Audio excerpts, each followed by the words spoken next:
తాకట్లో ఉన్న మీ బంగారాన్ని విడిపించి ఆ రోజు ఆన్లైన్ రేటుకి కొంటాం. Sharma gold company. నమస్కారం, వెల్కమ్ టు సుమన్ టీవీ. నేను గీతాంజలి. ప్రేక్షకులందరికీ శ్రీ విశ్వావసు నామ సంవత్సర యుగాది శుభాకాంక్షలు. ప్రస్తుతం మనతో పాటు ఉన్నారు ప్రముఖ జ్యోతిష్యులు బ్రహ్మశ్రీ నందిబట్ల శ్రీహరి శర్మ గురువు గారు. వారితో మాట్లాడదాం. గురుగారు నమస్కారం అండి. వాగర్థ వివ సంపృక్తౌ వాగర్థ ప్రతిపత్తయే జగతః పితరౌ వందే పార్వతీ పరమేశ్వరౌ. సదాశివసమారంభాం శంకరాచార్య మధ్యమాం అస్మదాచార్య పర్యంతం వందే గురు పరంపరాం. ఆదిత్యాయ చ సోమాయ మంగళాయ బుధాయ చ గురు శుక్ర శనిభ్యశ్చ రాహవే కేతవే నమః. శృంగేరి జగద్గురు పీఠాధిపతులకి, కంచి పీఠాధిపతులకి నమస్కారములు తెలియజేసుకుంటూ కార్యక్రమాన్ని ప్రారంభిద్దాం. గురుగారు, విశ్వావసు నామ సంవత్సరం, ముందుగా ఈ సంవత్సరం గురించి ఒక్కొక్క సంవత్సరానికి ఒక్కొక్క పేర్లు వింటూ ఉంటామండి. మొన్నటిసారి వెళ్ళిపోయినటువంటి క్రోధి, ఇప్పుడు విశ్వావసు. వీటి అర్థాలు ఏమిటండి అసలు? విశ్వావసు అంటే మనకు ప్రధానంగా ఒక గంధర్వరాజు పేరు. ఈ గంధర్వరాజుని ముఖ్యంగా వివాహం కావాల్సినటువంటి అబ్బాయిల కోసం ఈ గంధర్వరాజ మంత్రాన్ని కనుక ఉపాసన చేస్తే తొందరగా వివాహం అవుతుంది. ఇది ఒకటి. విశ్వావసు అంటే విశ్వానికే నమ్మదగినటువంటిది, అత్యంత నమ్మదగినటువంటి స్థితి అని చెప్పవచ్చమ్మా. ఇలా అర్థం అనమాట. ఒక్కొక్క సంవత్సరానికి ఒక్కొక్క అర్థం ఉంటుంది. గురుగారు, విశ్వావసు నామ సంవత్సరంలో వృషభ రాశి వారి జాతక ఫలితాలు ఏ విధంగా ఉన్నాయో తెలియజేస్తారా? ఈ విశ్వావసు నామ సంవత్సరంలో నక్కతోకి దొక్కినట్టుగా ఉన్నట్టుంటుంది వీళ్ళ జీవితం. వృషభ రాశిలో జన్మించినటువంటి వారికి ఎందుకో ముందు ముందు మీకే తెలుస్తుంది. ఆదాయం 11, వ్యయం 5, రాజ్యపూజ్యం 1, అవమానం 3. మే 13వ తారీఖు వరకు వృషభ రాశిలోనే గురువు సంచారం చేస్తూ మే 14వ తారీఖు నుంచి మిథున రాశిలోకి ప్రవేశం చేస్తాడు. టైప్ 1 జాతకంగా చూసుకుంటే ఈ మే 14వ తారీఖు నుంచి సెప్టెంబర్ 27వ తారీఖు వరకు మిథున రాశిలో ఉంటాడు. కాబట్టి ప్రధానంగా రెండో ఇంట ఉన్నటువంటి గురుడు చాలా అనుకూలం. ధనపరమైనటువంటి, ఆర్థికపరమైనటువంటి సమస్యలన్నీ తీరిపోతాయి. ముఖ్యంగా కోరుకున్నటువంటి స్థితి కలగడానికి సంపూర్ణంగా గురువు అనుకూలంగా ఉన్నాడు. ఇక ఇటు శని భగవాన్ కనుక చూసుకున్నట్లయితే మార్చి 29వ తారీఖు నుంచి లాభస్థానంలోకి శని ప్రవేశం చేస్తాడు. జూలై 12 వరకు లాభస్థానంలో ఉన్న జూలై 13వ తారీఖు నుంచి అక్టోబర్ 9వ తారీఖు వరకు 11వ రాశిలోనే స్థితి పొంది ఉండి వక్రీకరించి ఉంటాడు. కాబట్టి అక్టోబర్ 10 వరకు కూడా యోగదాయకమైనటువంటి పరిస్థితి.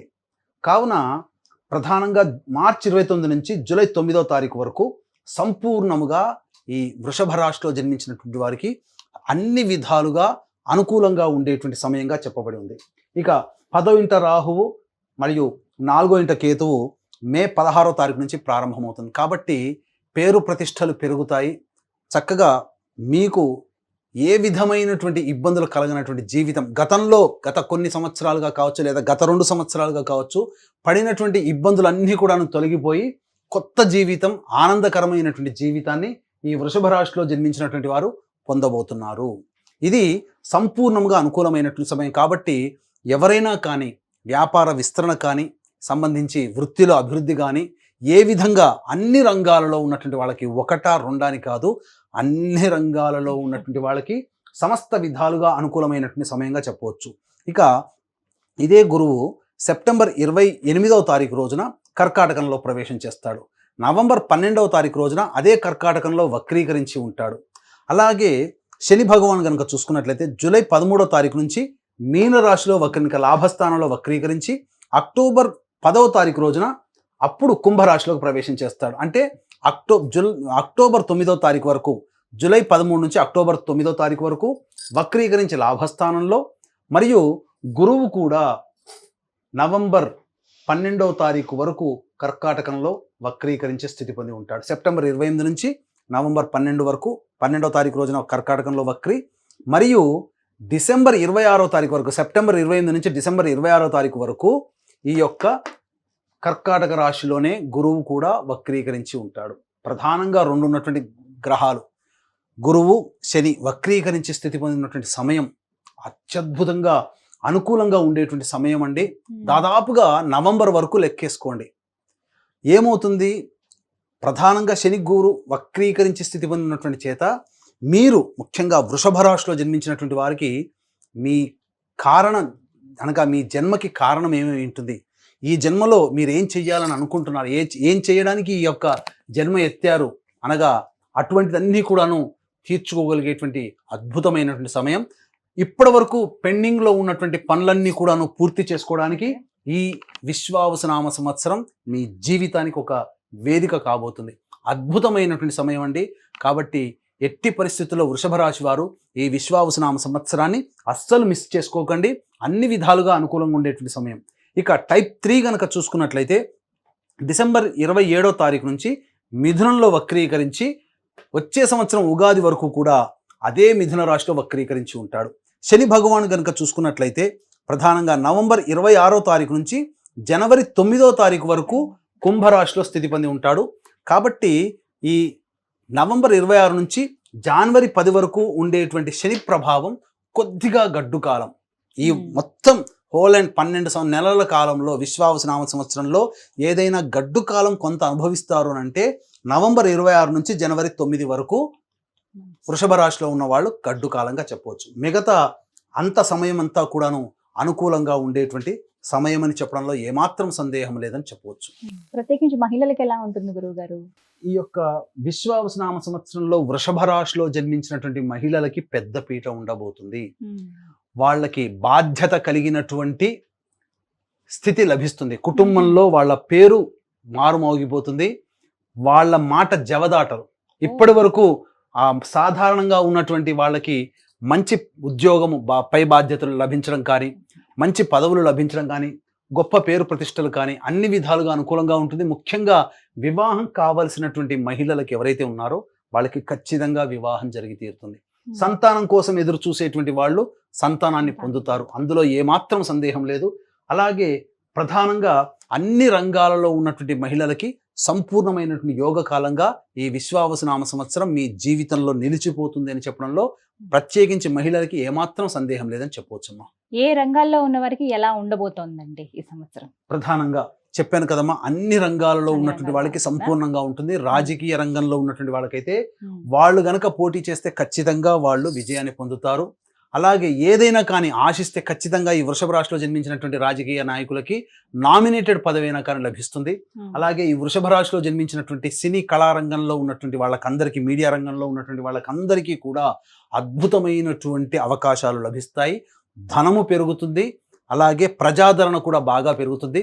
అలాగే సంబంధించినటువంటి ఈ వ్యాపారాలలో కనుక చూసుకున్నట్లయితే అన్ని రకాల వ్యాపారాలు అనగా రియల్ ఎస్టేట్ రంగం కావచ్చు, రైతులు కావచ్చు, మంచి పంటల్లో లాభదాయకంగా ఉంటాయి వాళ్ళకి. రియల్ ఎస్టేట్ రంగంలో ఉన్నటువంటి వాళ్ళు కొత్త ప్రాజెక్టులు కనుక చేపడితే ఈ విశ్వావసునామ సంవత్సరంలోనే వాళ్ళ యొక్క ప్రాజెక్టులని కూడా కంప్లీట్ చేసుకొని ఆర్థికంగా చాలా నిలదొక్కుంటారని చెప్పవచ్చు. అలాగే ఈ సూపర్ మార్కెట్స్, జ్యువెలరీ రంగము, ఈ సంబంధించినటువంటి బ్యూటీ పార్లర్లు, బొటిక్, అలాగే క్లాత్ ఇండస్ట్రీస్ నడుపుకునేటువంటి వాళ్ళు, వీళ్ళకందరికీ కూడా బెవరేజెస్ రంగంలో ఉన్నటువంటి వాళ్ళు ఒకటా రెండా అన్ని రంగాలలో ఉన్నటువంటి వాళ్ళకి అద్భుతంగా ఉంటుంది. విద్యార్థులకి ప్రధానంగా వాళ్ళు అత్యున్నతమైనటువంటి శ్రేణిలో జ్ఞాపక శక్తితో వాళ్ళు చక్కగా పాస్ అవుతారని చెప్పవచ్చు. నిరుద్యోగస్తులకి చక్కటి ఉద్యోగ అవకాశాలు లభిస్తాయి. వాళ్ళు ఏదైనా కానీ వృషభ రాశిలో జన్మించినటువంటి వాళ్ళు వేరే ఉద్యోగం మారాలనుకున్నా కూడా మంచి ఉన్నతమైనటువంటి స్థానంలో ఉంటారని చెప్పవచ్చు. మీరు ఎప్పుడు చెప్తూ ఉంటారు ఎంత మనం ప్రయత్నం చేసినా దైవానుగ్రహం కూడా తోడవ్వాలి అని. మరి చాలా బాగుంది ఈ విశ్వావసునామ సంవత్సరంలో వృషభ రాశి వారికి. మరి ఎటువంటి పరిహారాలు చేసుకుంటే ఇంకాస్త మెరుగ్గా ఉంటుంది, అనుకున్నవన్నీ నెరవేరటం కానీ తెలియచేయండి. తప్పకుండానమ్మా. ఈ విశ్వావసునామ సంవత్సరంలో వృషభ రాశిలో జన్మించినటువంటి వాళ్ళు ఎటువంటి పరిహారాలు చేసుకోవాలి, ముఖ్యంగా ఆరోగ్యం పట్ల ఏ ఏ రోజుల్లో, ఏ ఏ నెలలో, ఏ ఏ సమయంలో జాగ్రత్తలు పాటించాలి, ఉద్యోగం మారాలి అనుకుంటే ఏ ఏ సందర్భాలలో సమయంలో ఉద్యోగం మారితే బాగుంటుంది అనేటువంటి విషయాన్ని కూడా కూలంకషంగా తెలియజేయడం ప్రయత్నం చేస్తున్నాం. ప్రధానంగా ఎన్ని ఉన్నా అల్లున్నట్లు శనున్నట్టుగా కొన్ని సందర్భాల్లో ముఖ్యంగా ఈ వృషభ రాశి వారికి జరుగుతున్నటువంటి యోగాన్ని చూసి నరదృష్టి, నరఘోష ఎక్కువగా ఉంటుందమ్మా. కాబట్టి ఖచ్చితంగా అవకాశం ఉన్నప్పుడల్లా ప్రతి అమావాస్య రోజున ఆవ నూనెతో కానీ లేదా నువ్వుల నూనెతో కానీ ఈశ్వరునికి తైలాభిషేకం చేయించండి. శివాలయంలో తైలాభిషేకం చేసుకోవాలి. ఖచ్చితంగా దాని ప్రభావం నుంచి బయటపడతారు. అలాగే గ్రామ దేవతకి అవకాశం కుదిరినప్పుడల్లా మంగళవారం రోజున ఈ వృషభ రాశిలో జన్మించినటువంటి వాళ్ళు నిమ్మకాయల దండ, 18 నిమ్మకాయల దండ అమ్మవారికి హారంగా వేస్తే చాలా మంచిది. ఈ నియమాలు పాటిస్తే చాలా మంచి జరుగుతుందమ్మా. అయితే ప్రధానంగా ఈ యొక్క వృషభ రాశిలో జన్మించినటువంటి వారికే కాకుండా 12 రాశిలో జన్మించినటువంటి వాళ్ళకి వాళ్ళ యొక్క సంకల్పం నెరవేరాలి. అలాగే ఏ జాతకరీత్యా ఏ రకాలైనటువంటి దోషాలున్నా ఆ దోషాలన్నీ తొలగిపోవాలి అని అంటే ప్రధానంగా అత్యంత మహిమాన్వితమైనటువంటి కాశీ క్షేత్రంలో ఈ విశ్వావసు నామ సంవత్సరం మొత్తం కూడా ఉగాది నుంచి మళ్ళీ వచ్చే సంవత్సరం ఉగాది వరకు 12 నెలల పాటు ఒక్కొక్క నెలలలో ఒక్కొక్క క్షేత్రంలో ఆ యొక్క సర్వదోష నివారణ మరియు సంకల్ప సిద్ధి హోమాలు దాదాపు 18 రకాల హోమాదులు అతి సామాన్య మానవుడికి కూడా పాల్గొనే విధంగా చేయించడం జరుగుతుంది. కాబట్టి దీనికి నాంది కాశీ క్షేత్రంలో ఏప్రిల్ 18వ తారీఖు రోజున ప్రారంభమవుతుంది. కాబట్టి అవకాశం ఉన్న వాళ్ళు 12 నెలల పాటు మీ కుటుంబ సభ్యుల గోత్రనామాదులతో జరిగేటువంటి కార్యక్రమంలో గోత్రనామాదులు నమోదు చేసుకునే ప్రయత్నం చేయండి. కాశీలో ప్రారంభమవుతుంది, గుర్తుపెట్టుకోండి. అలాగే ప్రతి వ్యక్తి కూడాను ఆరోగ్యంగా ఉండాలి కాబట్టి ప్రతి నెల మృత్యుంజయ హోమం చేయించడం జరుగుతుందమ్మా. పరిహారాలు అయితే చెప్పారండి. అయితే ప్రత్యేకించి ఆరోగ్యం విషయంలో కూడా జాగ్రత్త వహించాలన్నారు కదా, ఎప్పుడెప్పుడు ఖచ్చితంగా ఈ సమయాల్లో జాగ్రత్త వహించండి అని చెప్తారండి? ముఖ్యంగా వాహనాన్ని నడిపేటప్పుడు ఈ యొక్క వృషభ రాశిలో జన్మించినటువంటి వారు జూన్ 5 నుంచి జూలై 27వ తారీఖు మధ్య కాలంలో వాహనాన్ని నడిపేటప్పుడు జాగ్రత్తలు పాటించాలి. ఇక ప్రధానంగా ఇక్కడ చూసుకున్నట్లయితే అక్టోబర్ 26వ తారీఖు నుంచి డిసెంబర్ 6వ తారీఖు వరకు, అక్టోబర్ 26 నుంచి డిసెంబర్ 6 వరకు దంపతులు గనక ఉన్నట్లయితే దాంపత్య విభేదాలు వచ్చే అవకాశం, భాగస్వామ్య వ్యాపారాలు చేస్తే భాగస్వాముల మధ్య, లేదా ఎవరితో కలిసి పనిచేస్తున్న ఉద్యోగం కానీ ఏదైనా కానీ వాళ్ళందరికీ కూడా ప్రధానంగా విభేదాలు ఆ సమయంలో వచ్చే అవకాశం ఉంటుంది. ఇక డిసెంబర్ 6 నుంచి జనవరి 14వ తారీఖు వరకు ఈ ఉన్నటువంటి సమయం అనుకూలము కాదు. ఆరోగ్యపరంగా చాలా జాగ్రత్తలు పాటించాలి. ఏదైనా కానీ ఆపరేషన్స్ జరిగేటువంటి అవకాశము గోచరమవుతుందని చెప్పవచ్చు. అలాగే గురుగారు, ఉద్యోగం విషయంలో చాలా మంది కొత్త ఉద్యోగ ప్రయత్నాలు చేస్తూ ఉంటారు. అలాగే ఉద్యోగ మార్పులు ఇంకొంచెం అప్గ్రేడ్ అవ్వడం కోసం అని చెప్పి ఇంకా వేరే వేరే పదవుల్లోకి వెళ్ళాలన్న ఉద్దేశంతో ఉద్యోగ మార్పులు కూడా జరుగుతూ ఉంటాయి. నూతనంగా ఉద్యోగాలకు ప్రయత్నించే వాళ్ళు ఉంటారు నిరుద్యోగులు. వీరికి ఏ విధంగా ఉందండి? చాలా మంది నిరుద్యోగస్తులు ఉద్యోగం కోసం ప్రయత్నం చేస్తుంటారు, అది మీరు అన్నమాట వాస్తవం. అలాగే ఉద్యోగం చేస్తున్న వాళ్ళు కూడా వేరే సంస్థలలో ప్రయత్నం చేస్తుంటారు. అయితే ఏదైనా కానీ వాళ్ళకి కోరుకున్నటువంటి తగ్గట్టుగా వాళ్ళకి సంబంధించి ఉద్యోగం నెరవేరాలి, కళ నెరవేరాలి అని అంటే జూలై 16 నుంచి ఆగస్టు 17 మధ్యకాలంలో మరియు అక్టోబర్ 17 నుంచి నవంబర్ 15 మధ్యకాలంలో గనక ప్రయత్నం చేస్తే సంపూర్ణంగా వాళ్ళు కోరుకున్నటువంటి ఉద్యోగం కానీ ఆ మధ్యకాలంలో గనక మీరు వ్యాపార విస్తరణ చేస్తే అద్భుతమైనటువంటి యోగకాలం కానీ మీకు ఉంటుందని చెప్పవచ్చు. అలాగే వృషభ రాశితో పాటు 12 రాశిలో జన్మించినటువంటి వారికి మీ యొక్క సంకల్పం నెరవేరాలి, మీ జాతకరీత్యా ఉన్నటువంటి సర్వదోషాలు తొలగిపోవాలి అనుకుంటే కాశీ వేదికగా ఏప్రిల్ 18వ తారీఖు రోజున ప్రారంభమవుతుంది. ప్రతి నెల సంకల్ప సిద్ధి సర్వదోష నివారణ పూజల హోమాలు మీ కుటుంబ సభ్యుల గోత్రనామాలతో సంవత్సరం పాటు చేయించడం జరుగుతుంది. వీటికి సంబంధించినటువంటి పూర్తి వివరాలు తెలుసుకొని గోత్రనామాదులు మీరు నమోదు చేసుకోవచ్చు. చాలా చక్కగా వివరించారు గురువు గారు. వృషభ రాశి వారి జాతక ఫలితాలు ఈ విశ్వావసునామ సంవత్సరంలో ఏ విధంగా ఉంటాయో. ధన్యవాదాలండి. సర్వం శ్రీ ఉమామహేశ్వర పరబ్రహ్మార్పణమస్తు.